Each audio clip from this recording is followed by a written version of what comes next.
What do I do when I'm broken? When I'm broken, I relish it. That's what I'm gonna do. I'm gonna use it. Because if I'm broken, then I just found my limitations.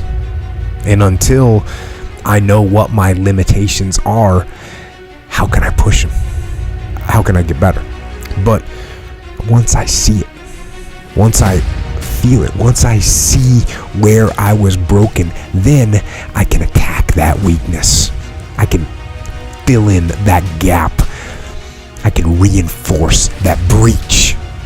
If you break, it means it's time to fortify your will to make it stronger. There's all kinds of different ways to break.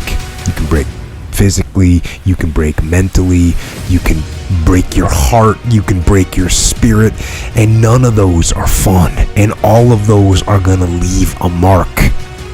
But the mark that they leave can be the mark of victory or it can be the mark of defeat. Because every time you break, and in every way that you break, while it's a chance, it's definitely a chance for you to give up and for you to just to fall apart. But there's also opportunity. There's opportunity to get stronger and get smarter and get faster and get tougher and get more stable and get more resilient and get better. When you break, you have the opportunity to show the world, the whole world, what you are really made of. So if you break, the fight isn't over. In fact, if you break, the fight is just beginning. And as you crawl up and out of that dismal and wretched place, you're covered in blood and sweat and dirt and filth as you rise above what you were.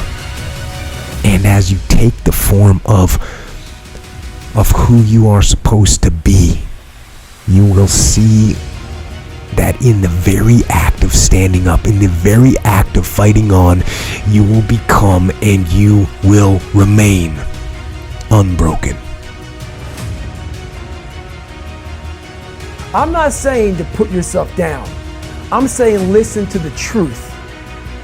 And the truth isn't in the 20%. The truth is in this other part of your brain saying, look, man, you're wasting a bunch of percentage here. We have 80 more percent that we're not tapping into, because in this other 80% is suffering, pain, failure, self-doubt, darkness, and then a whole bunch of light. So a lot of us know that. I can get over here, but over here, man, this is much better, because I gotta go through this journey that is not fun. This from 20 to 100%. So we decide to live over here. So everybody goes, how do you do that? You know exactly how to do that. You know exactly, it's not a magic trick. There's nothing I talk about in that book that's a magic trick. It's all back down to a very primitive mindset of we just have to do. It's like breathing. Breathing becomes normal. Like we don't know that we're doing it. That's how you have to live your life. When that alarm clock goes off at 4 or 5 in the morning, your mind says no. You just say, this is what we do. It's what we do now. Because to get to where you want to go, the amount of pain involved, I'm not saying physical, I'm not saying you got to break yourself off.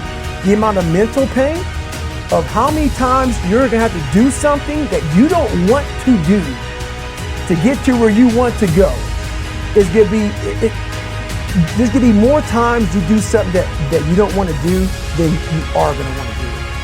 And that's your new norm. So then it's like breathing. And then once you do this over and over and over again, it becomes like breathing. I don't want to live this lifestyle, but to get to the other side of this, I have to. So if you really want it, you realize what trying is and what trying is not.